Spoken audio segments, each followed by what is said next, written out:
Mtaji wa kwanza wa mwanadamu yote yule duniani ni akili yake. Duniani hauoni kilichopo, unaona unachokitafuta.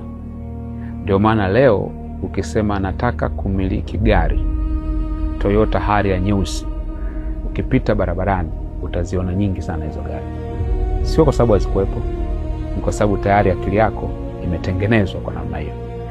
Ndio maana leo mtu unayempenda sana mkagombana mkachukiana, utaanza kuona mabaya yake mengi ambayo mwanzoni ulikuwa unaona. Kwa sababu duniani hauoni kilichopo, unaona unachokitafuta. Kijana yoyote ili azione fursa, lazima aondoe akilini mwake kwamba fursa ni chache, fursa hizo wanapewa watu fulani, hizi fursa haziwezekani.